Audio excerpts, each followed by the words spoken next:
সম্মানিত দিনী ভাই বোন, যেসব পাপের কারণে সরাসরি জাহান্নাম ঘোষণা হয়েছে তার একটি বড় পাপ হচ্ছে বদনাম, গীবাত, পরনিন্দা। সরাসরি জাহান্নাম ঘোষণা হয়েছে। যেমন শিরক করলে জাহান্নামে যাবে, যেমন বাপ মাকে গালি দিলে, বাপ মায়ের অবাধ্য হলে জাহান্নামে যাবে, যেমন মিথ্যা সাক্ষী দিলে জাহান্নামে যাবে, জেনায় লিপ্ত হলে জাহান্নামে যাবে, সুদ খেলে জাহান্নামে যাবে, ঘুষ দিলে জাহান্নামে যাবে, মানুষকে হত্যা করলে জাহান্নামে যাবে, এতিমের মাল অন্যায়ভাবে ভক্ষণ করলে জাহান্নামে যাবে, মানুষের উপরে অপবাদ লাগালে জাহান্নামে যাবে। জাহান্নামে যাবে বলে যেসব পাপের কথা উল্লেখ হয়েছে তার একটি বড় পাপ হচ্ছে বদনাম, গীবাত। সম্মানিত দিনী ভাই বোন, বিষয়টি আমাদের জন্য আরও জটিল এই জন্য যে পাপ দুই ধরনের, একগুলো আল্লাহর সাথে জড়িত, একগুলো মানুষের সাথে জড়িত। আল্লাহর সাথে জড়িত পাপ ক্ষমা হওয়া সহজ, কিন্তু মানুষের সাথে জড়িত পাপ ক্ষমা হওয়া সহজ নয়। মানুষের সাথে জড়িত পাপ ক্ষমা হওয়ার দুইটা পদ্ধতি। একটা হলো দুনিয়াতে ক্ষমা চেয়ে নিতে হবে, আর আরেকটা হলো বিচারের মাঠে নেকি দিয়ে পূর্ণ করে দিতে হবে।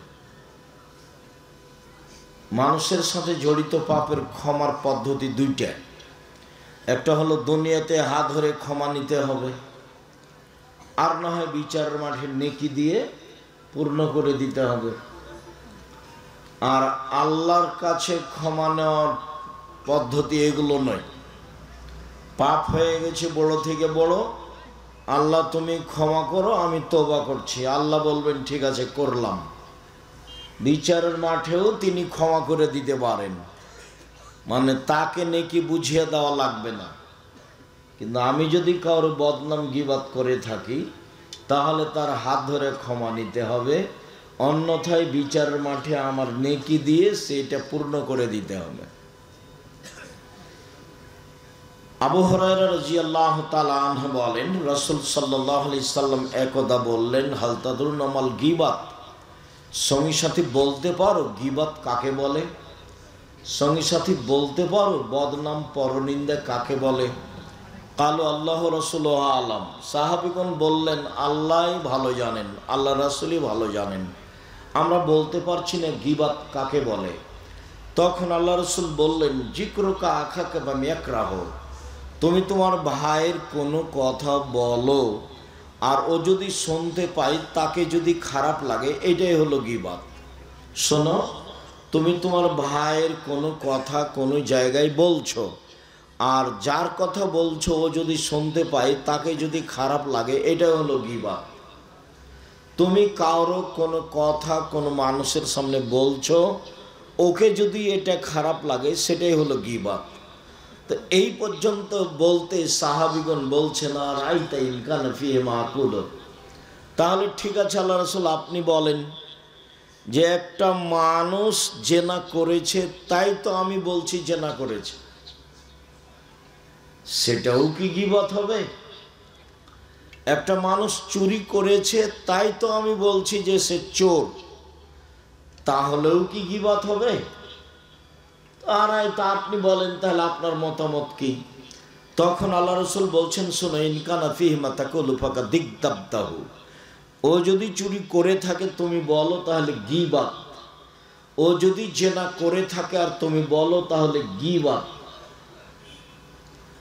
আর ওয়াইলাকুম মা ইয়াকুলু মা ফিহি ফাকা দিগদাহু, আর তুমি যদি ও এটা করেনি তুমি তার ব্যাপারে বলছো ফাকাত বাহাত্তাহু, তুমি তাহলে তার উপরে অপবাদ লাগালে।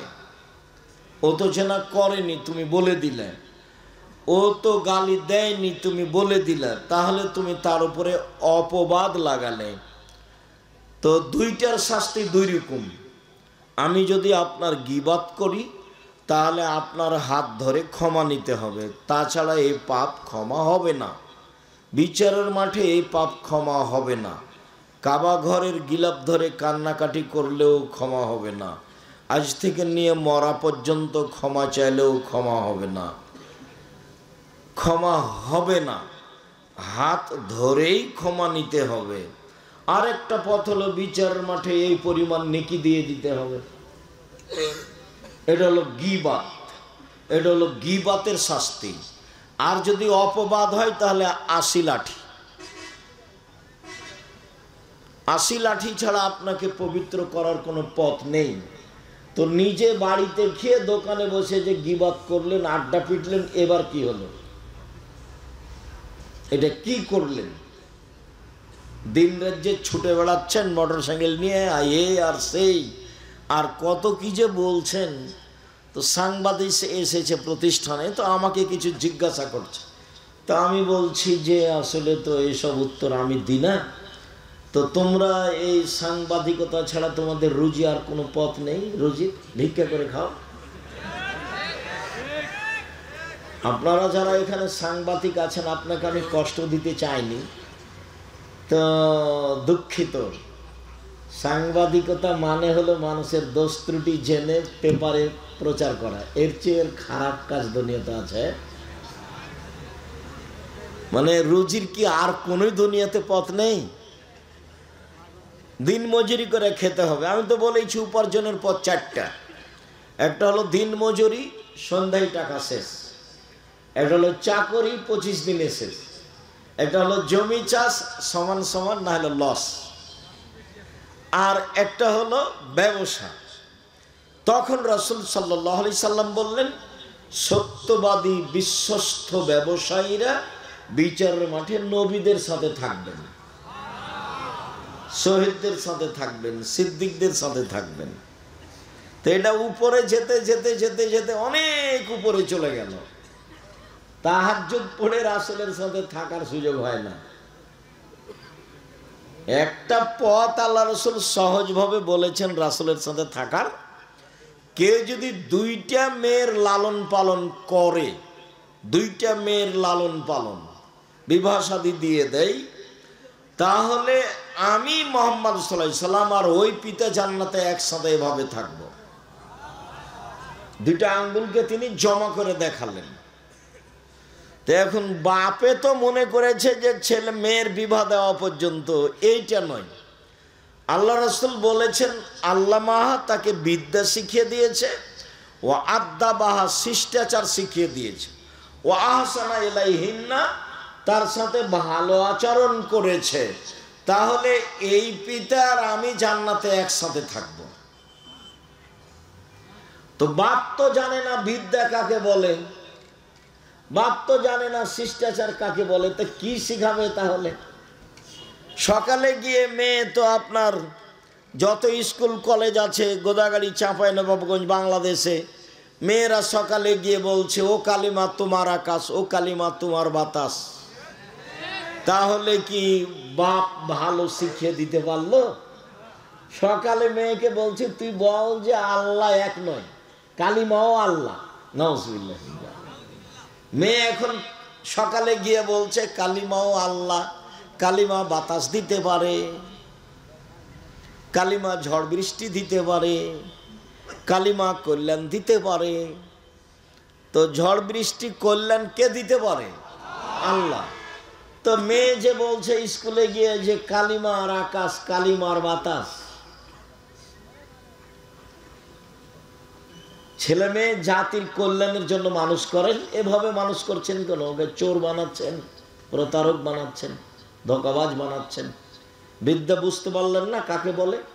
শিষ্টাচার। আপনি তো নিজেও জানেন না শিষ্টাচার কাকে বলে, তো মেয়েকে কি শিষ্টাচার শিখাবেন? বলেন এটা কি জায়গা? জায়গাটার নাম কি? মাটি কাটা। আর এই মাঠটা হচ্ছে মাটি কাটা কলেজ মাঠ। তো এখানে আশেপাশে যেসব বাড়ি আপনাদের মেয়েরা যারা এসেছে, যারা ঢং ঢং করে চলে গেছে, এরা সবাই ধরেন যে আপনার মেয়ের নখটা বড় আছে, বলেন এটা কোন শিষ্টাচার? নখে নেইল পালিশ আছে, বলেন এটা কোন শিষ্টাচার? ইহুদি খ্রিস্টানদের পতিতালয়ের মেয়েরা নখে নেইল পালিশ দেয়। ইহুদি খ্রিস্টানদের পতিতালয়ের মেয়েরা নখে নেইল পালিশ দেয়। ইহুদি খ্রিস্টানদের পতিতালয়ের মেয়েরা নখে নেইল পালিশ দেয়। তা আপনার মেয়েও নখে নেইল পলিশ দিয়েছে, বলেন এটা কোন শিষ্টাচার? দুঃখিত। ভ্যানিটি ব্যাগ নিয়ে সাজগোজ করে ঘুরে বেড়াচ্ছে, আজও ঘুরে বেড়াচ্ছে, দোকানপাটে এদিকে ওদিকে ঘুরছে, বলেন এটা কোন শিষ্টাচার? পরচুলা মাথায় দিয়ে বড় করে খোপা বেঁধেছে, বলেন এটা কোন শিষ্টাচার? আল্লাহ রসুল বলছেন লান আল্লাহ আলাল ওয়াসিমাতে অল মুস্তাসিমাতে ওয়াল ওয়াসিলাতে all মুস্তাসিমাতে all মুতানাম্মিসাতে all মুতাফাল্লিজাত।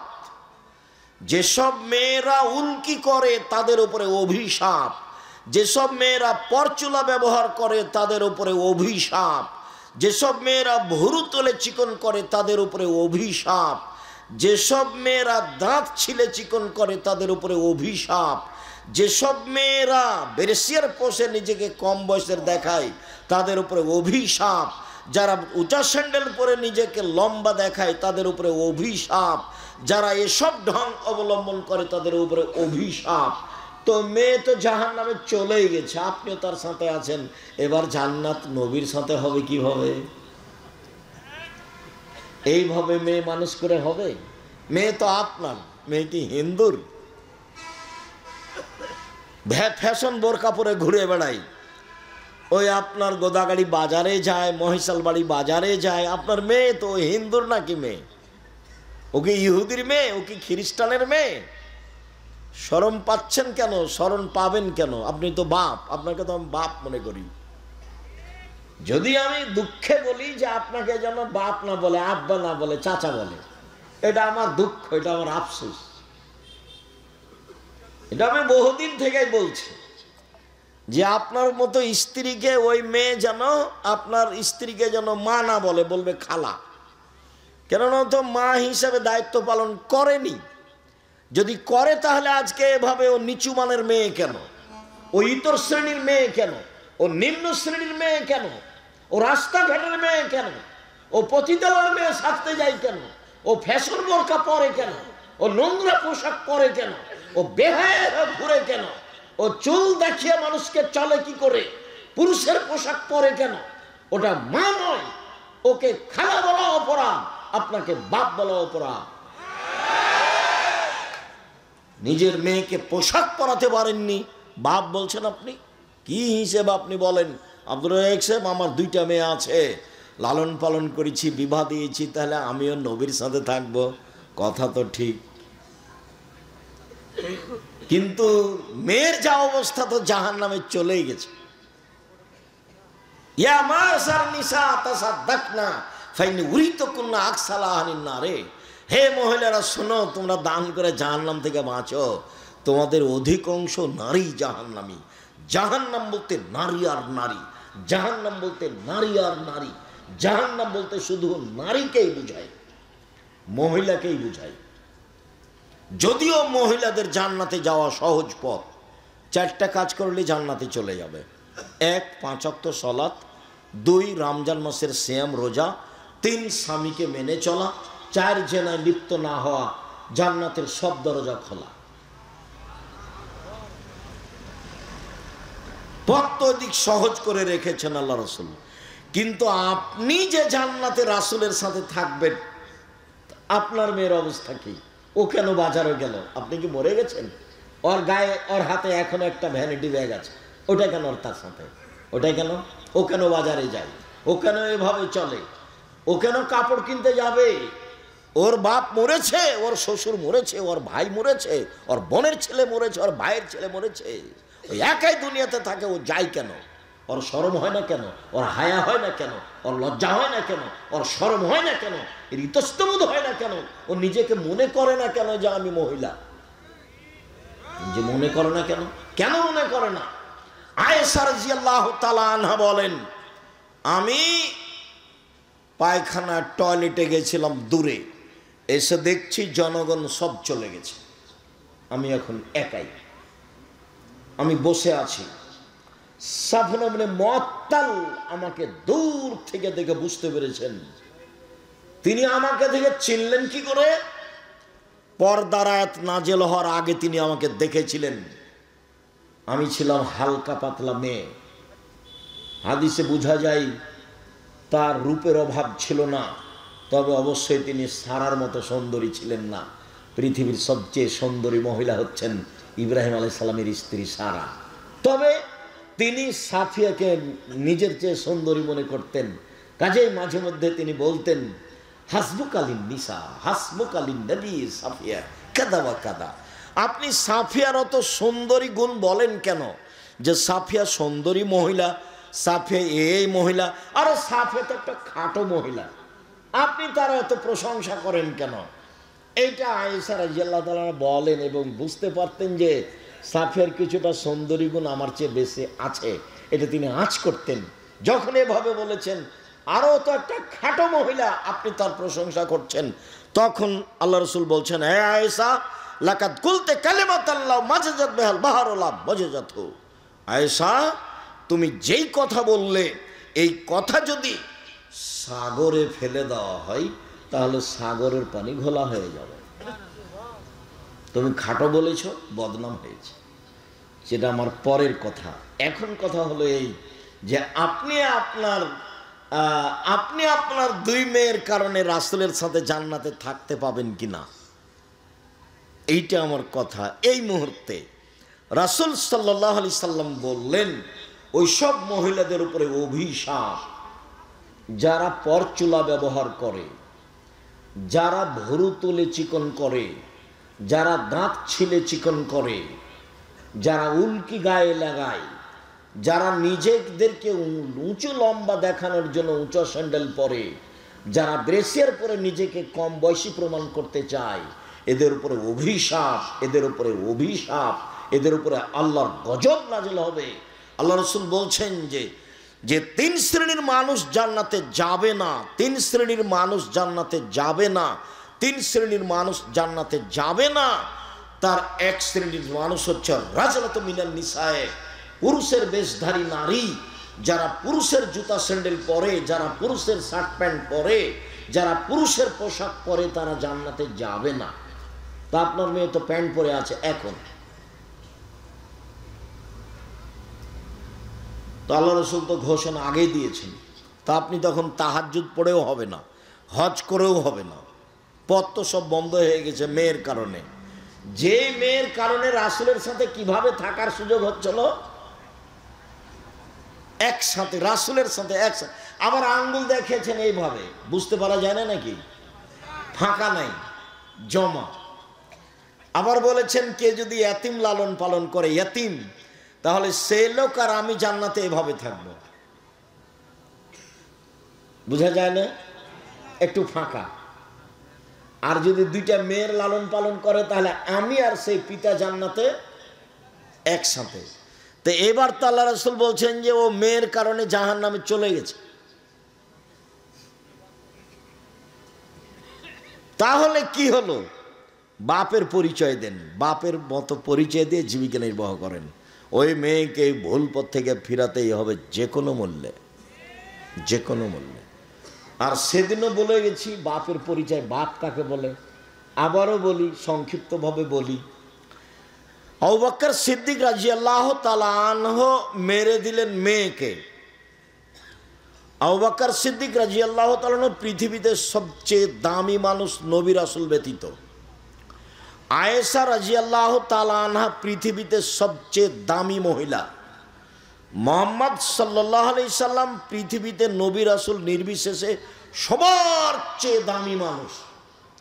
Abu Bakr Siddique মেয়েকে মেরে দিলেন, বিবাহদারী মেয়েকে মারলেন, পূর্ণ যুবতী মেয়েকে মারলেন, জামাইয়ের সামনে মারলেন, সবচেয়ে বড় মানুষে মারলেন, সবচেয়ে বড় মহিলাকে মারলেন, সবচেয়ে বড় মানুষের সামনে মারলেন, বিবাহদারী মেয়েকে মারলেন, পূর্ণ যুবতী মেয়েকে মারলেন, জামাইয়ের সামনে মারলেন, দিন দুপুরে মারলেন, খোলা মাঠে মারলেন, 1400 মানুষের সামনে মারলেন, সবচেয়ে বড় মানুষে মারলেন।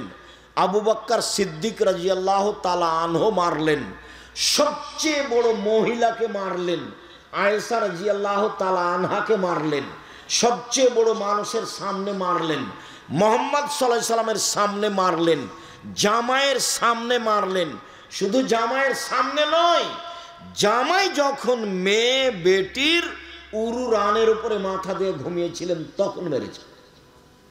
বুঝাতে পারেনি কথা? জামাই আমাদের দেশে তো মারতে যাওয়া বহু দূরের কথা। শ্বশুর যদি দেখে যে জামাই মেয়ের উরু রানের উপরে মাথা দিয়ে ঘুমিয়ে আছে, তাহলে পাল্টা এভাবে ঘুরে যাবে, মানে যাওয়াই যাবে না ওইদিকে। পরিবেশটা আমাদের দেশের এরকম। তা আয়েশা রাদিয়াল্লাহু তাআলা আনহার উরু রানের উপরে মাথা দিয়ে ঘুমিয়ে আছেন মুহাম্মদ সাল্লাল্লাহু আলাইহি সাল্লাম। সবচেয়ে বড় মানুষ ঘুমিয়ে আছেন, সবচেয়ে বড় মহিলার কোলে ঘুমিয়ে আছেন, সবচেয়ে বড় মানুষে মারছেন, জামাইয়ের সামনে মারছেন, বিবাহদারী মেয়েকে মারছেন, পূর্ণ যুবতী মেয়েকে মারছেন, হাত দিয়ে মারছেন, বাপে বেটিকে মারছেন। বেটি কোনোদিন বাপের কাছে বড় হয় না, 7 ছেলের মা হলেও একবারে পিটিয়ে ফাটিয়ে দিতে হবে যে কোনো সময়। 19-20 দেখলেই এর নাম বাপ। আয়েশা বলছেন ফালাকা জানি লাকসাতান শাদীদা, এত জোরে আমার বাপ আমার কোমরের উপরে মারলেন, কোমরের উপরে, যে আমার স্বামী আমার উরু রানের উপরে মাথা দিয়ে না ঘুমালে আমি মায়ের কারণে দূরে সরে যেতাম, এত জোরে মেরেছেন। আমি নিজেকে টিকে রাখার চেষ্টা করেছি যাতে করে আমার স্বামীর ঘুম ভেঙে না যায়। স্বামী হচ্ছেন মুহাম্মদ সাল্লাল্লাহু আলাইহি সাল্লাম, আর স্ত্রী হচ্ছেন আয়েশা রাদিয়াল্লাহু তাআলা আনহা, আর বাপ হচ্ছেন আবু বকর সিদ্দিক রাদিয়াল্লাহু তাআলা আনহু। খোলা মাঠে মেরে দিলেন মেয়েকে, জামাইয়ের সামনে মারলেন, হাত দিয়ে মারলেন, খোলা মাঠে মারলেন, 1400 মানুষের সামনে মারলেন। এত বড় বাপে এত বড় বেটিকে এতগুলো মানুষের সামনে, এত বড় মানুষের সামনে খোলা মাঠে মেরে দিলেন।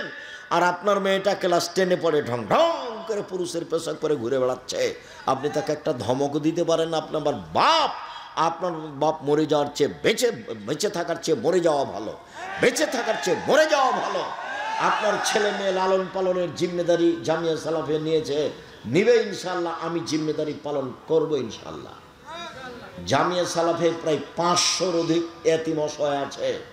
আপনাদের কালকে যদি আরো 500 সকালে গিয়ে ঢোকে কোনো সমস্যা নাই ইনশাআল্লাহ, আলহামদুলিল্লাহ। কাজে আপনার ছেলে মেয়ের জিম্মেদারি নিলাম আমি, আপনার মতো বাপ বেঁচে থাকা আমি চাইনি। তা আপনি কি করবেন? আপনি আবু বকর সিদ্দিক হন, পিটিয়ে ঠিক করতে হবে। বিবাহদারী মেয়েকে জামাইয়ের সামনে আবু বকর সিদ্দিক মারতে পারেন আপনি, ধমক দিতে পারেন না? ওর কপালে টিপ আছে, নখে নেইল পালিশ আছে, পুরুষের পোশাক পরে আছে, ভ্যানিটি ব্যাগ হাতে করে ঢং ঢং করে ঘুরে বেড়াচ্ছে, আপনি কিছুই বলতে পারেন না? আপনাকে শরম লাগে, আপনাকে তেস্তব লাগে, আপনাকে কেমন কেমন লাগে, কেমন কেমন লাগবে? কেন কেন লাগবে? কেন লাগবে? হিন্দু মেয়েরা কপালে টিপ দেয়, আপনারটা দিল কেন? ওইভাবে আসকারা মাস্কারা মুখে চোখে লাগিয়ে মানুষের সামনে ঘুরে কি করে? রিক্সাওয়ালাকে দেখানোর জন্য রিক্সায় উঠে? রিক্সাওয়ালা কি স্বামী?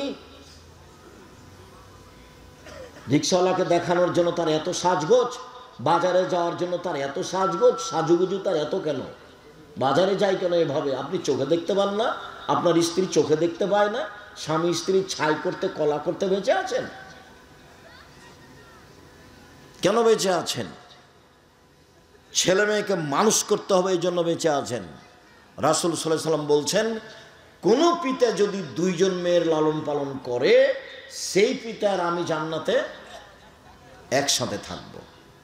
তখন তিনি বলেছেন, বিদ্যা শিখিয়ে দিল, সুন্দর বিদ্যা শিখিয়ে দিল, শিষ্টাচার শিখিয়ে দিল, সুন্দর শিষ্টাচার শিখিয়ে দিল, তার সাথে ভালো আচরণ করলো। এই বাপ নবীর সাথে জান্নাতে একসাথে এভাবে থাকবেন। সম্মানিত দিনী ভাই বোন, মনে রাখা ভালো হবে, জেনা মহাপাপ। রাসূল সাল্লাল্লাহু আলাইহি সাল্লাম বলেন, অবিবাহিত ছেলে মেয়ে জেনা করলে 100 লাঠি পিটিয়ে এলাকা থেকে তাড়িয়ে দিতে হবে 1 বছরের জন্য। তিনি বলেন, বিবাহিত পুরুষ নারী জেনা করলে ইট ঢেল পাথর দিয়ে মেরে মেরে মেরে ফেলতে হবে তার বেঁচে থাকার কোনো সুযোগ নেই। 3 শ্রেণীর মানুষকে হত্যা করতে হয়, 2 শ্রেণীর মানুষের বাঁচার পথ আছে। 3 শ্রেণীর মানুষকে হত্যা করতে হয়, 2 শ্রেণীর মানুষের বাঁচার পথ আছে। এক, কেউ যদি বলে আমি কোরআন মাজিদ মানি না, তাহলে তাকে সরকারিভাবে হত্যা করতে হবে। ফাঁসির মঞ্চে নিয়ে যাওয়া হয়েছে, ও এখন বলছে আমার ভুল হয়েছে, কোরআন আল্লাহর দেওয়া বিধান, তাহলে তাকে ফাঁস থেকে নামিয়ে নিতে হবে। হত্যার যোগ্য অপরাধ ছিল, স্বীকৃতির কারণে সে বেঁচে গেল। 2, আপনি আমাকে হত্যা করেছেন, আমার বাপ মা আপনাকে হত্যা করে নেবে, তার নাম কেসাস। তবু আপনার বাঁচার পথ আছে। আপনাকে ফাঁসির মঞ্চে নিয়ে যাওয়া হয়েছে, গলায় ফাঁসও দেওয়া হয়েছে। আমার বাপ মা ছুটাছুটি করে বলছে আমরা মাফ করে দিলাম, আমরা মাফ করে দিলাম, আমরা কেসাস নিব না, তাহলে আপনার আর ফাঁসি হবে না। 3, বিবাহ করার পরে যদি কেউ জেনায় লিপ্ত হয়, তাহলে তাকে পৃথিবীতে বাঁচিয়ে রাখার কোনো পথই নেই। কিয়ামত পর্যন্ত কোনো পথ বেরো হবে না। বিবাহ জেনায় লিপ্ত হয়, তাহলে তাকে পৃথিবীতে বাঁচিয়ে রাখার কোনো পথ নেই, পুরুষ হোক আর নারী হোক। জেনা মহাপাপ, জেনা মহাপাপ, জেনা মহাপাপ। এর পরেও যদি তার বিচার না হয়, সে যদি রাতের অন্ধকারে দিনে কোনো জায়গায় নির্জনে বসে আল্লাহকে বলে আমি ভুল করেছি, আমি অপরাধী, আস্তাগফিরুল্লাহ ওয়া আতুবু ইলাইহি, আমি আল্লাহর কাছে ক্ষমা ভিক্ষা চাই, তার কাছে ফিরে যেতে চাই, আস্তাগফিরুল্লাহ আল্লাযী লা ইলাহা ইল্লা হুয়াল হাইয়ুল কাইয়ুম ওয়া আতুবু ইলাইহি রব্বিগফিরলি ওয়া তুব আলাইয়া ইন্নাকা আনতাত তাওয়াবুল গফুর, আল্লাহুম্মা আনতা রাব্বি লা ইলাহা ইল্লা আনতা খালাকতানি ওয়া আনা আবদুকা ওয়া আলা আহদিকা ওয়া আদিকা মাসতাতাতু আউযু বিকা মিন শাররি মা সানাতু আবু লাকা বিনিমাতিকা আলাইয়া ওয়া বিযামবি ফাগফিরলি ফাইন্নাহু লা ইয়াগফিরু যুনুবা ইল্লা আনতা। আল্লাহ এই পাপ তার ক্ষমা করে দিবেন ইনশাআল্লাহ। কেন? এই পাপ কার সাথে জড়িত? আল্লাহর সাথে জড়িত। আপনি দোকানে বসে আমার বদনাম করেছেন, মরা পর্যন্ত ক্ষমা চান, দেখি হয় নাকি? যদি আল্লাহ আপনাকে ক্ষমা করে দেন, আল্লাহ হবেন জালেম। আল্লাহ বলেছেন আমি জুলুম করি না, আমার উপরে জুলুম আমি হারাম করেছি, ইন্নী হারামতু যুলমা আলাইয়া, আমার উপরে জুলুম আমি হারাম করেছি। তুই যার বদনাম করেছ সেখানে ক্ষমা নেওয়া, এখানে কেন? কথা স্পষ্ট হয়নি? জিন্দেগিতে মুখ খুলবেন না কারণ আমি ছেলেগুলো ওখানে দৌড়াচ্ছে, আপনারা দেখলেন না? এই ছেলেরা, তোমাদের এখানে লোকজন নেই, তোমরা ওখানে দাঁড়িয়ে আছো কেন? জায়গা নাই নাকি? তোমাদের জন্যই তো আমি এসেছি। ভাইজান আপনি ওখানে কেন দাঁড়িয়ে আছেন? আমি আপনার জন্য এসেছি। আমি এখানে কোনো স্বার্থ নিয়ে আসিনি, আমি নির্বাচন করি না, এবং আমি কোনো তাফসির মাহফিল করি না। আমার কাছে কোনো উদ্দেশ্য নেই, শুধু উদ্দেশ্য আপনাকে একটু পরকালমুখী করা। আমি আপনার জন্য খাস করে এসেছি। আপনাকে আলোচনা ভারী লাগুক আর হালকা লাগুক, দয়া করে আপনি ধৈর্যের পরিচয় দিবেন, কিছুক্ষণ আপনি অপেক্ষা করবেন। আমি আপনার জন্য এসেছি। আপনারা মহিলারা, আপনারা আমার দিনী বোন, আমি আপনাকে যতই কঠিন করে বলি না কেন, আপনার আমি উপকারের জন্য এসেছি, আপনার আমি কল্যাণ কামনা করি। আপনি আমার দিনী বোন, আমার কিছু করার নেই। রাসূল সাল্লাল্লাহু আলাইহি ওয়াসাল্লাম এইভাবেই বলেছেন। তিনি বলছেন ইন্নাল মারাতা তুকবিলু ফি সূরাতি শায়তান ও তুদবিরু ফি সূরাতি শায়তান, নিশ্চয় মহিলারা শয়তানের বেশ ধরে আসে, নিশ্চয় মহিলারা শয়তানের বেশ ধরে যায়। বলেন তো আমি কি করতে পারি? আল্লাহ রাসূল এইভাবেই বলছেন। এই ছেলে, তোমাদের কি কাজ এখানে? মুখে কথা বলবো না, চুপ। কোনো যদি কাজ করার লাগে চুপ থেকে করো। এখন তো মাইক চলছে, কোনো কাজ দেখায় না আমাকে।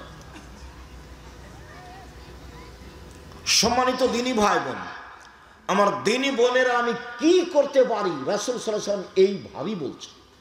তিনি বলছেন মা তারাক্তু বাদি ফিতনাতান আজরাল রিজাল মিনান নিসায়ে, আমার জীবনে আমি ছাড়িনি কোনো বস্তু যেটা পুরুষের জন্য বিপজ্জনক হতে পারে নারীদের চেয়ে। পৃথিবীর মানুষ শুনে রেখো, আমি ছাড়িনি কোনো বস্তু পৃথিবীতে যেটা পুরুষের জন্য বেশি বিপজ্জনক হতে পারে নারীদের চেয়ে।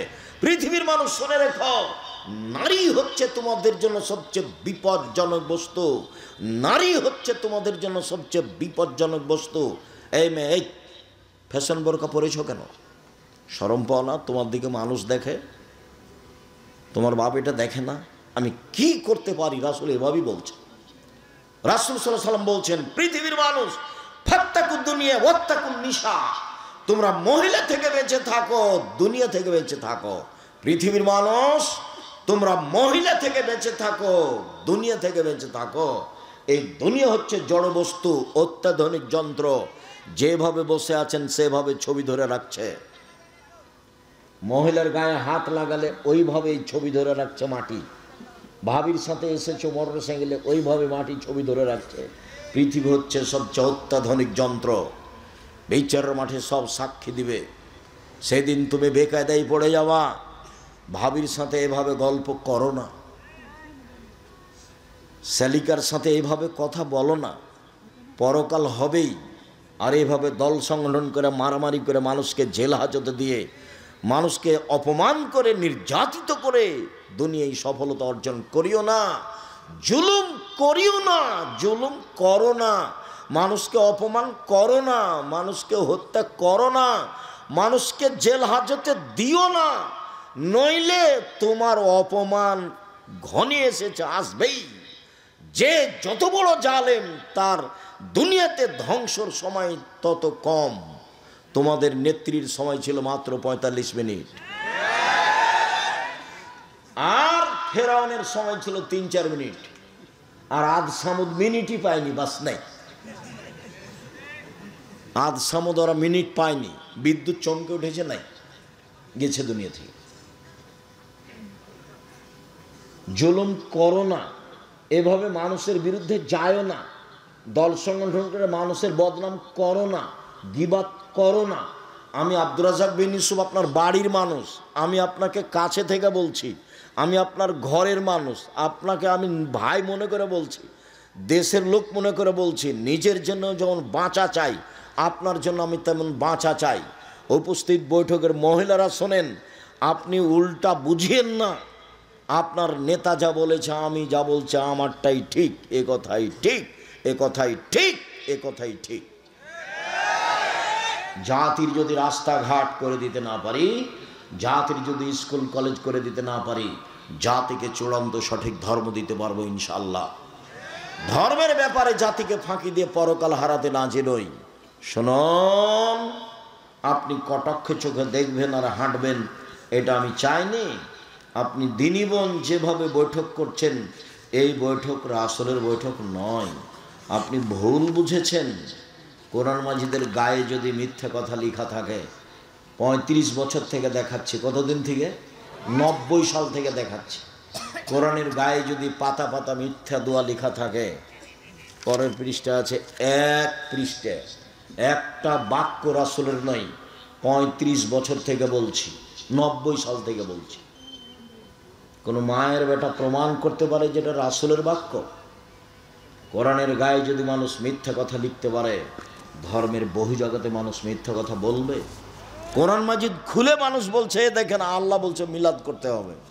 নবী মিলাদ করলেন না, সাহাবী করলেন না, তাবেই করলেন না, পৃথিবীর কোনো বড় বিদ্বান করলেন না। আর এখন মাওলানা সাহেব দেখাচ্ছে, এ দেখেন আল্লাহ বলছে মিলাদ করতে হবে। দেশের শতকরা ৯৫ জন বক্তা মিথ্যুক, এ কথাই ঠিক।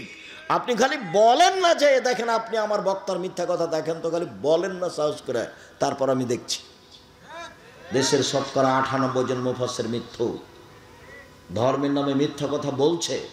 আপনি বই পড়েন না, আমি তো চেষ্টা চালাচ্ছি আপনার সাথে থাকার, প্রতিষ্ঠান দিয়ে, কলম দিয়ে, মিডিয়া দিয়ে সব সময় চাচ্ছি। মনে বড় সাধ, এই দেশের মাটিতে আমি উন্নত মানের প্রতিষ্ঠান গড়বই ইনশাআল্লাহ, যেখানে ছেলে মেয়ে বাংলা, ইংরেজি, আরবি উন্নত মানের শিক্ষা অর্জন করে জাতির অন্যায়ের বিরুদ্ধে লড়বে, মুখে কলমে মিডিয়ায় লড়বে ইনশাআল্লাহ। জীবন বাজি রেখে চেষ্টা চালিয়ে যাচ্ছি এবং তারা লড়ে যাচ্ছে। মুখে আছি, মিডিয়াতে আছি, কলমে আছি, দিন রাত আছি, কোন জায়গাতে জেনে শুনে সজ্ঞানে সরিষা সম পরিমাণ স্বার্থের আশ্রয় নিনি। উপরওয়ালা দেখছে 90 সাল থেকে না আজ পর্যন্ত একটা বাক্য স্বার্থে বলিনি। কোনো স্বার্থ নেই এখানে, স্বার্থ একটাই, আল্লাহকে সন্তুষ্ট করা, আপনাকে পরকালমুখী করা। যেহেতু মরতেই হবে এটা আপনি বুঝছেন, তারই মানে পরকালমুখী। কেন আপনি ও দোকানে বসে আড্ডা পিটা মানুষের বদনাম করেন? আপনি কি বুঝলেন? আপনি কেন বললেন যে ওই চেয়ারম্যান খারাপ? মুখ খুললেন কেন? সাংবাদিক, তুমি কি বুঝো যত কথা লিখেছ তার জবাব কি হবে? এই ছেলে, তোমাকে বলি, তোমার বন্ধু সাংবাদিক, শুনে যাও, তাকে বলে দিও, এদিকে দেখো, রাসূল সাল্লাল্লাহু আলাইহি ওয়াসাল্লাম বলেছেন, মান সাতারা মুসলিমান সাতারাহুল্লাহ ফিদ দুনিয়া ওয়াল আখিরা। কেউ যদি মুসলমানের দোষ ত্রুটি ঢেকে রাখে তাহলে আল্লাহ ওই লোকটার দোষ ত্রুটি দুনিয়াতেও ঢাকবেন, কিয়ামতের মাঠেও ঢাকবেন, ঢেকে দিবেন। আর একটু দেখো, যে কারো বদনাম করবে না, পেপার পত্রিকায় কারো কথা লিখবে না, মুখ খুলবে না কারো ব্যাপারে, তাকে আল্লাহ বিচারের মাঠে নিয়ে আসবেন, নিয়ে এসে অন্য থেকে বাহু দিয়ে ঢেকে নেবেন, কেউ যেন দেখতে না পায়, নিজে আল্লাহ নিয়ে তার খাতাটাকে দেখাবেন, দেখো তো এই পাপ তুমি চিনতে পারো, দেখো তো এগুলো পাপ চিনতে পারো, জি এগুলো আমারই পাপ, তো তুমি কি আমাকে কিছু বলতে চাও? জি না, আমি কিছু বলতে চাই না। তো তুমি কি মনে করো যে আমার ফেরেশতারা অন্যায় লিখেছে? জি না, সেটা আমি মনে করি না। তখনও বুঝবে যে আমার নাম, আমি জাহান্নামে চলেই গেছি। তখন আল্লাহ বলবেন, দেখো তোমার একটা স্বভাব ছিল, খাসলত ছিল মানুষের দোষ ত্রুটি ঢেকে রাখা। তুমি যদি মানুষের দোষ ত্রুটি গোপন রাখতে পারো, আমি আল্লাহ তোমার দোষ ত্রুটি গোপন রাখতে পারি না। যাও, তোমার বিচার হবে না, মাফ করে দিলাম তোমাকে, তুমি জান্নাতে চলে যাও। গুণ কি গুণ বলেন তো, কি গুণ? মুহাম্মদ সাল্লাল্লাহু আলাইহি ওয়াসাল্লাম কিভাবে দেশ ঢেকে রাখতেন সেটা আমি একটু পরে বলছি। আমি একটু বুঝাই, গীবাত কাকে বলে, বদনাম কাকে বলে, সুদ মহাপাপ, জেনা মহাপাপ, সুদ মহাপাপ। রাসূল সাল্লাল্লাহু আলাইহি ওয়াসাল্লাম বলছেন, মায়াকুলু দিরহাম রিবা ওয়া আলাম আসাদু মিন সিত্তাতি সালাসিনা জিনিয়া। কেউ যদি জেনে শুনে 1 টাকা সুদ খায়, 36 বার জেনা করে যত পাপ হবে, 1 টাকা সুদ খেলে তার চেয়ে বেশি পাপ হবে। যেটা মানুষ দিন রাত করছে। কিস্তি তুলেছেন কেন? এই ছেলে, তোমার মা কিস্তি তুলেছে কেন? খালা বলে ডাকতে পারো না যে তোমার এটা খাবো না, প্রয়োজন আমি ভিক্ষা করে খাবো। ভিক্ষা করে খাওয়া কেন? মানুষের বাড়িতে কাজ করে খাওয়া। আমি ভিক্ষা করার কথা বলি তোমার বাপকে খাটো করার জন্য। তোমার বাপ তোমার জন্য কেন যৌতুক নিল, নিবে কেন? তখন আমি কষ্ট পেয়ে বলেছি, বাপ বেটা ভিক্ষা করে খাও। যৌতুক নিয়েছো কেন? আগামীকাল সন্ধ্যা হতে হতে যৌতুক ফেরত দিতে হবে। দিন মজুরি করে থাকো, মোটরসাইকেল নিলে কেন? বলে আমাকে খুশি হয়ে দিয়েছে। বেটা, তোমার শ্বশুর মোটরসাইকেলটা ফকিরকে দেয় না কেন? তাহলে তো বোঝা যায় খুশি হয়ে দেয়। তোমার স্বভাব খারাপ, তোমার বাপেরও স্বভাব খারাপ। পরের দেওয়া মোটরসাইকেলে গড়ে বেড়াও আর এগুলো বদনাম করে বেড়াও। দেখি আব্দুল্লাহর শ্বশুর বলুক তো দেখি, আব্দুল্লাহর শ্বশুর, আব্দুর রহমানের শ্বশুর, আব্দুর রহিমের শ্বশুর, ওর বাবার ক্ষমতা নাই আমার সামনে মুখ খুলতে পারে, মুখ খোলার সাহস রাখে না, মানে ওর ধারে কাছে যেতে পারবে না। বিশ্বাস করো, আল্লাহর অশেষ রহমত, আমি আমার জীবনে কোনোদিন সভাপতি, সেক্রেটারি, মসজিদের কে দায়িত্বশীল তাকে হিসাব করে আমার জীবনে আমি কোনোদিনই একটা বাক্য বলিনি। আমি আমার মতো বলি, সুলি হবে না ফাঁসি হবে সে বিবেচনা আমি কোনোদিন করিনি। আমি মুসলিম চির রণবীর, মরণকে করি না ভয়, মরলে শহীদ বাঁচলে গাজী, উভয়ই সমান, মরলেও জান্নাত বাঁচলেও জান্নাত, উভয়ই সমান। পিছনে হটে কোনোদিন কথা বলার প্রয়োজন মনে করিনি। আমার মনে হচ্ছিল সারা বাংলাদেশে আমি একাই আছি যে করোনার 5 পয়সা দাম দিই না। বিমানবালা মেয়েটা বলছে মাস্ক লাগান, আমি যে ধৈর্য ধারণ করো, মাস্ক লাগান, যে ধৈর্য ধারণ করো, মাস্ক লাগান, ধৈর্য ধারণ করো। খুব যখন বাড়াবাড়ি বলছে তখন আমি বলছি তোমার মালিকের তোমাকে চাকরি দেওয়া ঠিক হয়নি। আমি যখন উঠি বিমানে তখন আমার মুখে মাস্ক ছিল না, তুমি দেখনি আমাকে উঠালে কেন? আমি আব্দুর রাজ্জাক বিন ইউসুফ মাস্ক দিয়ে ভাগ্য বাড়াতে রাজি নই, যা হবে হবে। ঢাকাতে এক লোককে দেখতে গেছি, তো ওর ছেলে আর মেয়ে দুইজন আছে। তো আমাকে বলছে, হুজুর ভিতরে যান না, দয়া করে ভিতরে যান, এভাবে বলছে, হুজুর দয়া করে ভিতরে যান না, আমার আব্বার পাশে যান না। তো বলছি, দেখো তোমার বাপের গায়ে হাত দিয়ে দুয়ো পড়ে যাব, যদি মরে যায় আমি করোনায়, তাহলে আমি বলবো না তোমার বাপের কারণে মরেছি, এটা আমি বলবো না। আমি বলবো পৃথিবী সৃষ্টির 50,000 বছর পূর্বে আমার নামে করোনা লেখা হয়েছিল, তাই আজকে ধরেছে, এটা আমি বলবো। কেন? রাসূল সাল্লাল্লাহু আলাইহি ওয়াসাল্লাম বলেছেন, যেদিন পৃথিবী সৃষ্টি করেন আল্লাহ, তার 50 বছর আগে মানুষের 4টে জিনিস আল্লাহ লিখে দিয়েছেন। এক, হায়াতাহা, তার জীবন, মাউতাহা, তার মরণ, ও রিজকাহা, তার রুজি, ও মাসাইবাহা, তার রোগ ব্যাধি, করোনা। 4টে জিনিস লিখা হয়েছে। তোমার মায়ের পেটে আসার কত আগে? পৃথিবী সৃষ্টির 50,000 বছর আগে। 4টা, 1 মরণ, 2 জীবন, 3 রুজি, 4 রোগ ব্যাধি। নতুনভাবে কিছু ঢুকবে না এখানে। তা আমি সাহসারা হব কেন? যে লোকটার করোনার যে অবশিষ্ট আছে ওখানে ফেলে দিচ্ছে, আর একজন ফকির তুলে খাচ্ছে, ওর করোনা ধরে না, আর আমি না পাশে গেলে বলে করোনা ধরে নিবে। পাগল বানাচ্ছে যারা ওষুধ তৈরি করেছে তারা, এদেরকে সব পাগল বানাচ্ছে, এদেরকে সব টিকা মিকা দিয়ে এদেরকে সব বিকলাঙ্গ করছে। এইসব পথে যেতে হবে না। পথ আমি কোনোদিন বলিনি যে ইহুদি খ্রিস্টানদের অধীনে থাকতে হবে, ওদের গোলাম হয়ে থাকতে হবে, এটা আমি কোনোদিন বলিনি। পথ আছে, গরিব মানুষ, আমি মানুষের বাড়িতে কাজ করে খাবো, আমি কাজ করে খেতে বলিনি, আমি বলেছি চকলেটের ব্যবসা। চকলেটের ব্যবসা বলে আমি চকলেটের ব্যবসা করতে বলিনি, আমি বলেছি সবচেয়ে কম পয়সার ব্যবসা। বুঝাতে পারলাম না কথা? চকলেটের ব্যবসা মানে সবচেয়ে কম পয়সার ব্যবসা। লোন নিয়ে ব্যবসা করতে রাজি নই, লোন নিয়ে ব্যবসা করতে রাজি নই। রাসূল সাল্লাল্লাহু আলাইহি ওয়াসাল্লাম প্রত্যেক সালাতে সালাম ফেরার পূর্বে বলতেন, ওয়াউযু বিকা মিনাল মাসামি ওয়াল মাগরাম, তোমার কাছে বাঁচতে চাই বড় পাপ হতে, তোমার কাছে বাঁচতে চাই ঋণ কর্য হতে, তোমার কাছে বাঁচতে চাই বড় পাপ হতে, তোমার কাছে বাঁচতে চাই ঋণ কর্য হতে, তোমার কাছে বাঁচতে চাই বড় পাপ হতে, তোমার কাছে বাঁচতে চাই ঋণ কর্য হতে। আল্লাহ রাসূল এভাবে বলতেন সালাম ফেরার পূর্বে। আর আল্লাহ রাসূল বলতেন, এই শোনো, এই জানাজা এ লোকের ঋণ আছে নাকি? বলে জি আছে। তা আমি গেলাম। আল্লাহ রাসূল ঋণ থাকা লোকের জানাজা পড়াতেন না, ওর জানাজাই নেই। তোমার বাপ ব্যাংকের ঋণ নিয়ে ব্যাংকের চাকরি করে, লোন পেয়েছে 50 লক্ষ দিয়ে বাড়ি করেছে, লিফট দেওয়া আছে, তোমরা সবাই উঠছ আর নামছ, খুব খুশি, তোমার মা খুশি, তুমিও, তোমার বোনও খুশি, সবাই মিলে খুশি। তো তোমার বাপের জানাজা হবে না যে? বলে মুন্সিকে দেখ করে নিও। দুনিয়া তো এরকমই, মুন্সিকে দেখ করে নিতেই পারো। 5,000 50,000 টাকা দিলে আমাকে বলিও তো একটা, আমি কাছে আছি, আব্দুর রাজ্জাক সাহেব আমার আব্বার অনেক টাকা আছে ব্যাংকে, 5 কোটি টাকা দিব, আপনি জানাজাটা করে দেন, আপনার জামিয়া সালাফে বলিও দেখি। শুনুন, রাসূল সাল্লাল্লাহু আলাইহি ওয়াসাল্লাম বলেন সুদের 70টি ভাগ রয়েছে। সবচেয়ে ছোট ভাগ হলো মার সাথে জেনা করলে যেমন পাপ হয়, সুদের পাপের 70টি ভাগ রয়েছে। ছোট ভাগ হলো মার সাথে জেনা করলে যেমন পাপ হয়।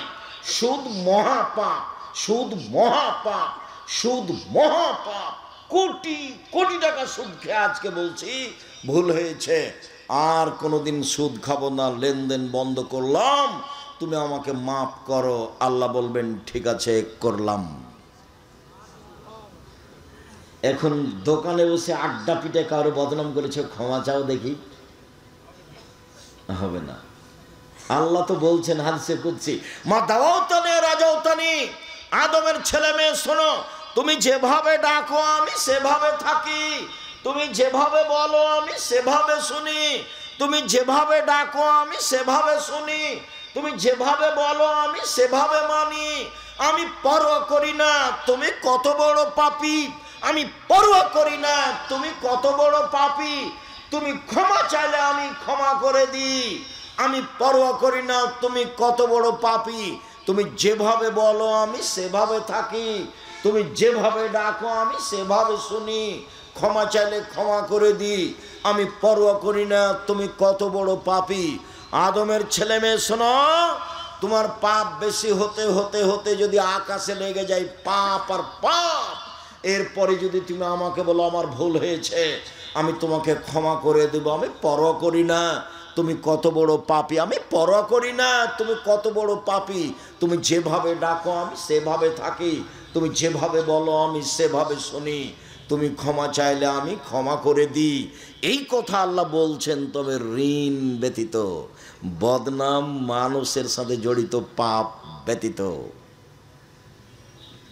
মানুষের সাথে জড়িত পাপ মানুষের কাছ থেকে ক্ষমা নিতে হবে, অন্যথায় বিচারের মাঠে নেকি দিয়ে বুঝিয়ে দিতে হবে। সেদিন সব বনায় ছেলে বসো। মহান আল্লাহ বলেন ওয়াইলুল লিকুল্লি হুমাজাতিল লুমাজা, সামনে বদনাম করে যে, পিছনে বদনাম করে যে, ও সুনিশ্চিত জাহান্নামে যাবে। গীবাতের ফলাফল জাহান্নাম। জুবাইর ইবনে মুতঈম রাদিয়াল্লাহু তাআলা আনহু বলেন রাসূল সাল্লাল্লাহু আলাইহি সাল্লাম বলেছেন লা ইয়াদখুলুল জান্নাতা কাত্তাত ফিরাতিন নামাম, চগলখড়ি করে যে সে জাহান্নামে যাবে, বদনাম গীবাত করে যে সে জাহান্নামে যাবে। রাসূল সাল্লাল্লাহু আলাইহি সাল্লাম বলেন পৃথিবীর মানুষ শুনে রেখো, বদনাম মহাপাপ, গীবাত মহাপাপ। বিচার মাঠে সবচেয়ে নিকৃষ্ট জঘন্য মানুষ হবে যে মানুষের বদনাম এখানে একটা বলে ওইখানে আর একটা বলে, এ হবে সবচেয়ে খারাপ মানুষ। রাসূল সাল্লাল্লাহু আলাইহি সাল্লাম বলেন পৃথিবীর মানুষ শুনে রেখো, যারা মানুষের বদনাম গীবাত করে বিচারের মাঠে তাদের মুখে হবে দুইটা আগুনের জিহ্বা। মুখে দুইটা কি হবে? আগুনের জিহ্বা। অবাক অবস্থা। রাসূল সাল্লাল্লাহু আলাইহি সাল্লাম বলেন পৃথিবীর মানুষ লা তুজুল মুসলিমিনা, মানুষের বদনাম গীবাত করে মানুষকে কষ্ট দিও না। ওয়ালা তুআইরুহুম, তোমরা তাদের নিন্দা করো না। ওয়ালা তাত্তাবি আওরাতিহিম, তোমরা কারো পিছে পড়ো না। ওমাই ইয়াত্তাবি আওরাতা আখিহাল মুসলিম, কেউ যখন কারো বদনাম করে ইয়াত্তাবিউল্লাহ আওরাতাহু, তখন আল্লাহ তার বদনামের পিছনে লেগে যান।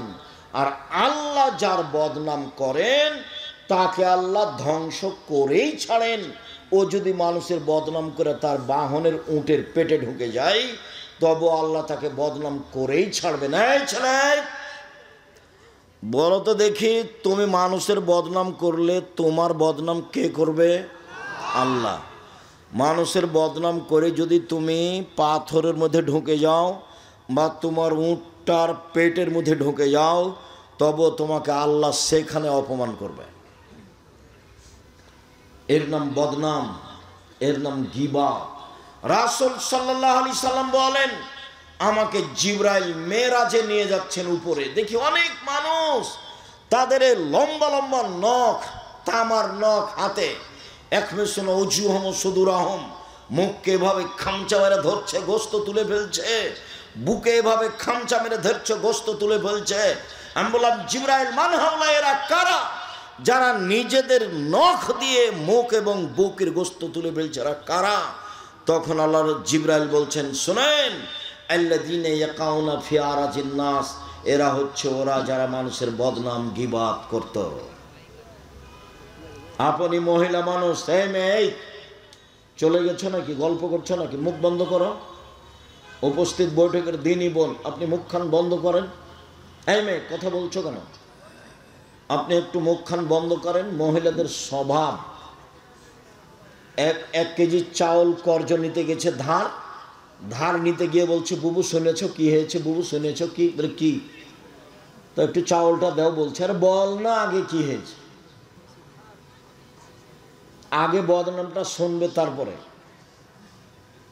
মহিলা মানুষ বদনাম দিয়ে তার জীবন চলে, মানুষের গীবত দিয়ে তারা জীবন চলে। যে মহিলা আপনার বাড়িতে এসে কারো বদনাম করতে চাচ্ছে, আপনি বলেন মুখখান বন্ধ করেন, আমি কারো বদনাম, আপনাকে চাউলই দিব না, যান।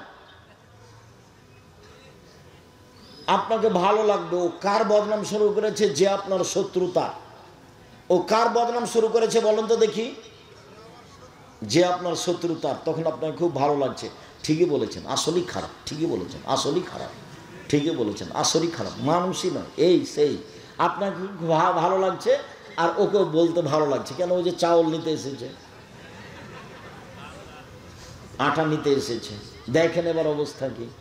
এর নাম হলো বদনাম। রাসূল সাল্লাল্লাহু আলাইহি সাল্লামকে বলা হলো, আল্লাহ রাসূল, বেশি বেশি মানুষের জাহান্নামে যায় কিভাবে? তখন আল্লাহ রাসূল বললেন, মুখ আর লজ্জা স্থান, এই দুটা জিনিস মানুষকে জাহান্নামে নিয়ে যায়। এক মুখ, আর দুই হলো লজ্জা স্থান। মুখে যদি মানুষে বদনাম করে তাহলে তার জান্নাতে যাওয়ার পথ নেই।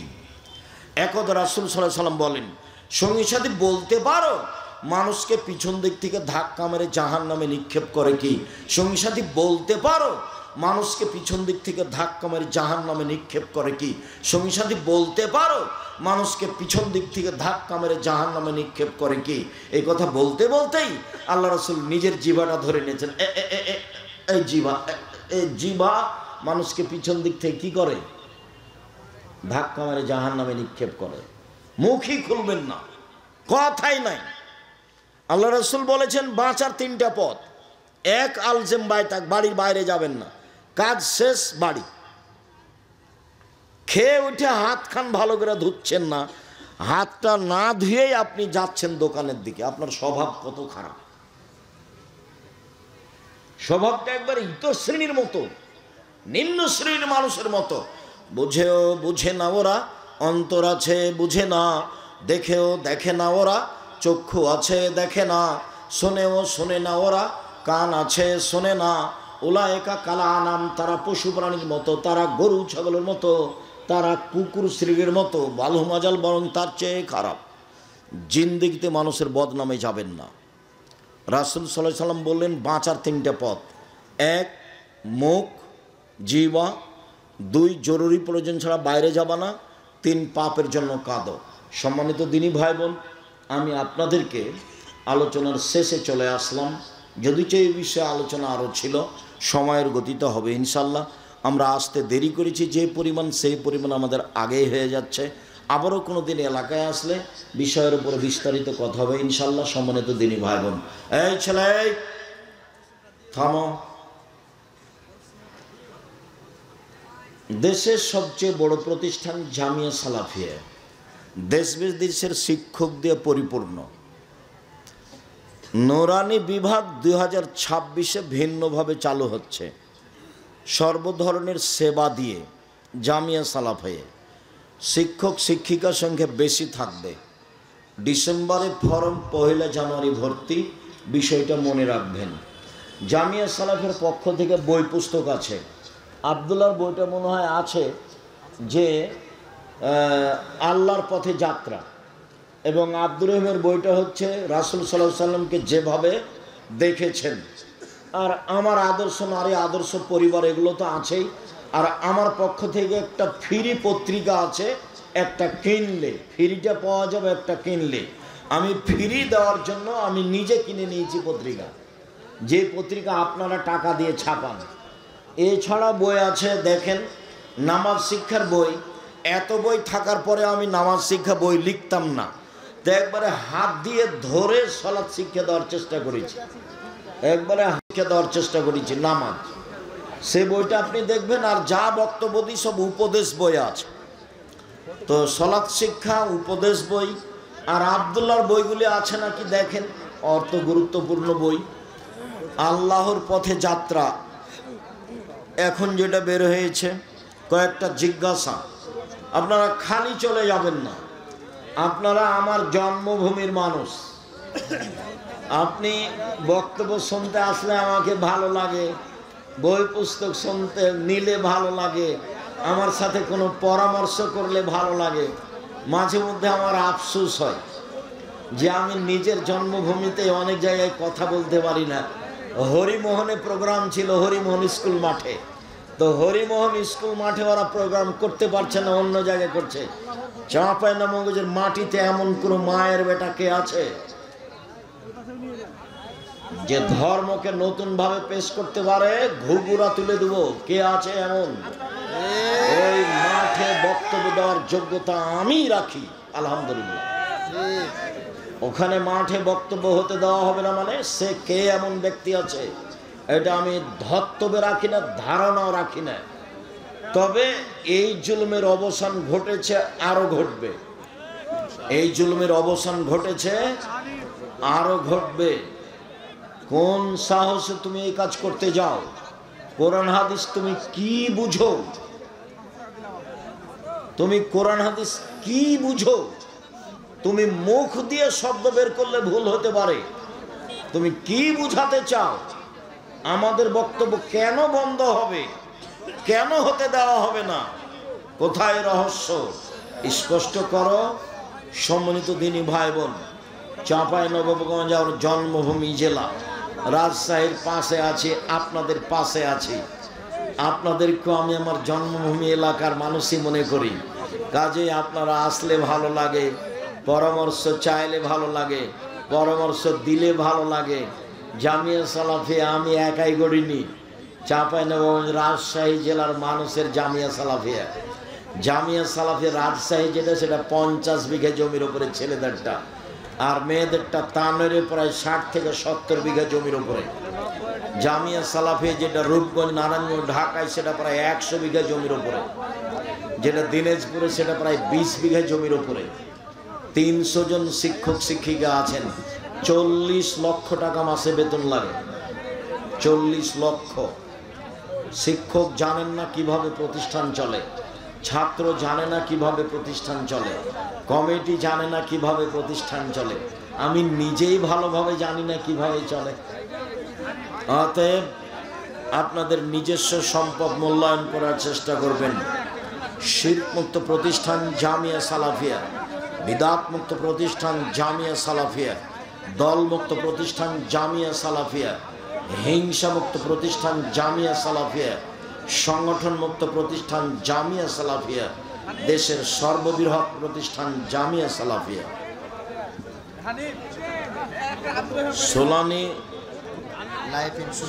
সোনালী লাইফ ইন্স্যুরেন্সের সুদ মুক্ত না সুদ যুক্ত।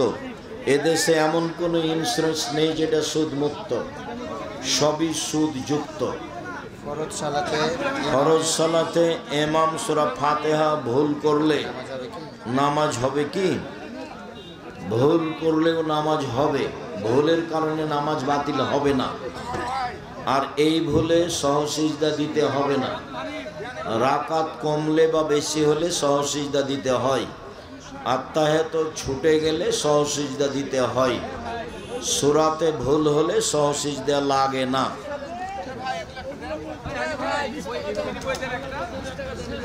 হুজুর, না বুঝে আমি আপনাকে গালি গালাজ করেছি, আমাকে ক্ষমা করবেন। ঠিক আছে, তোমাকে ক্ষমা করলাম। বহু মানুষ এরকম আছে, তুমি আরো 5 জনকে বলে দিও আমি জাতির কোনোদিন ক্ষতি করিনি।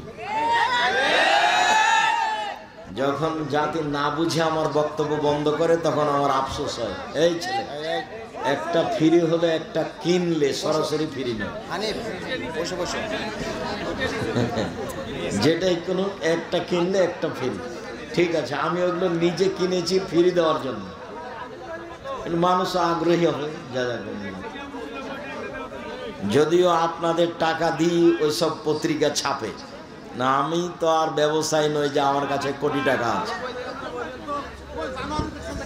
16,000 পত্রিকা বের হয়, তো 2-1 টাকা নয়। প্রেস আছে, সব কিছু আছে, জনগণের সহযোগিতা আছে। আমরা মাটি কাটার মানুষ, কবে টাকা দিলাম? না দিই, কেউ দেয়, কোনো দেশ থেকে দেয়, চলে তো, প্রতিষ্ঠান চলছে তো। মা যদি দাদা দাদির সাথে কথা বলতে নিষেধ করে, এই মায়ের কথা শোনা হবে না, এই মাকে খালা বলে ডাকো, ভালো না। দাদি তো আসল, দাদাই তো আসল। বাপের উপর দিয়ে তার সম্মান থাকবে, মায়ের উপর দিয়ে সম্মান থাকবে। দাদি আমার দাদির সাথে কথা বলতে নিষেধ করে মানে কোন কথা? দাদি আমাকে বকা দিয়েছে দিয়েছে, দাদি আমাকে যা বলেছে বলেছে। দাদি আমার সবচেয়ে সম্মানী মানুষ। আমাকে কি বলেছে আমার দাদি এ বিবেচনা নেই। আমার দাদির সাথে আমি কথা বলবো এ কথাই ঠিক।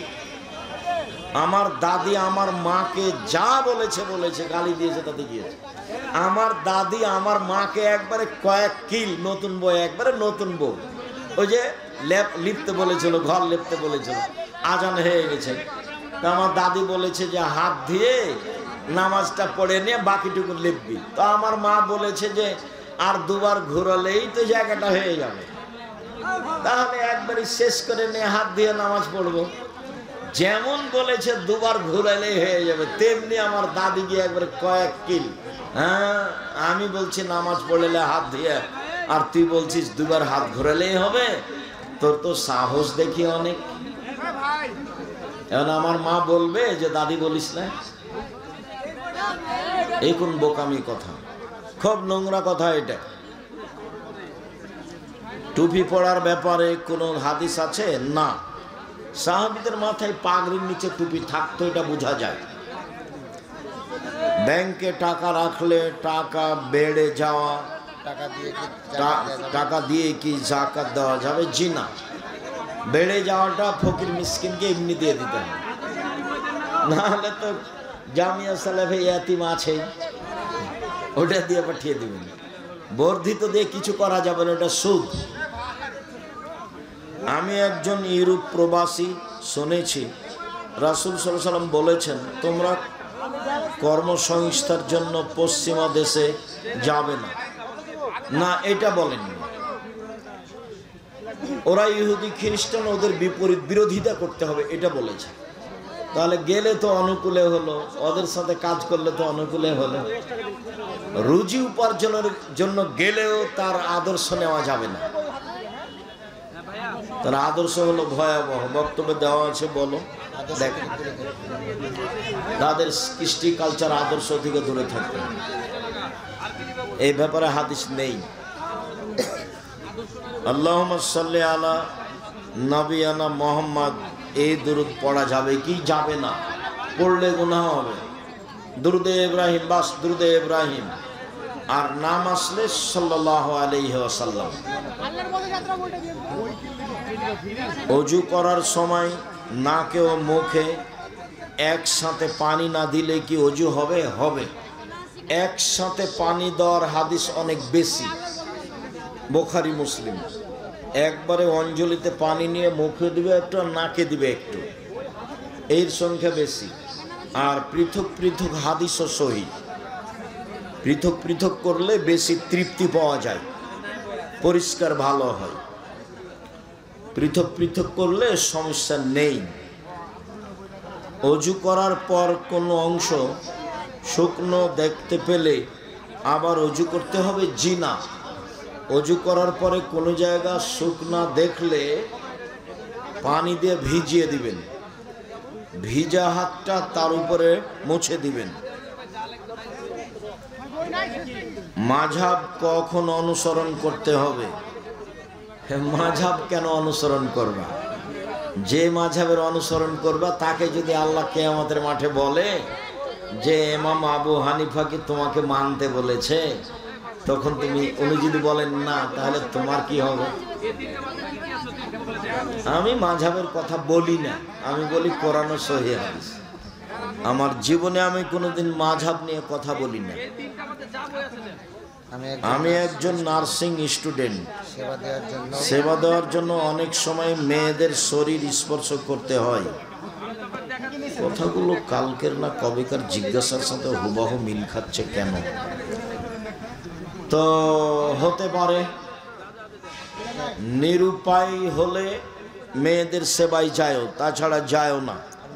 পুরুষের সেবায় থাকবা, নিয়ত ভালো থাকে যেন।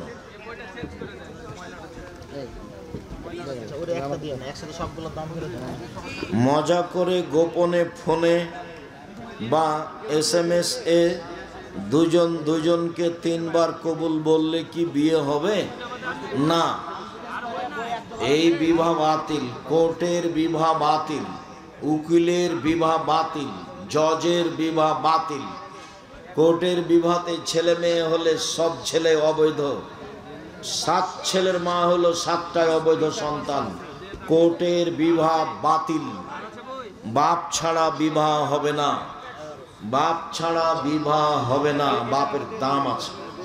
বাপ মরলে দাদা, চাচা, ভাই এরা নিচে নেমে আসবে। তওবা কিভাবে করব? তওবা কখন করলে কবুল হবে? আস্তাগফিরুল্লাহ ওয়া আতুবু ইলাইহি বেশি পড়ো। রাতে 2 রাকাত সালাত আদায় করে হাত তুলে বলো, এই পাপ আমি এই পাপ আর কখনো করব না, তুমি আমাকে পাপ থেকে বাঁচাও। অনুতপ্ত হয়ে বলছি। আমি একজন ছাত্র, টিউশনি করে টাকা ইনকাম করি। মেয়েদেরকে পড়ালে কি টাকা হালাল হবে? নির্জনে কোনো মেয়েকে পড়াতে পাবা না।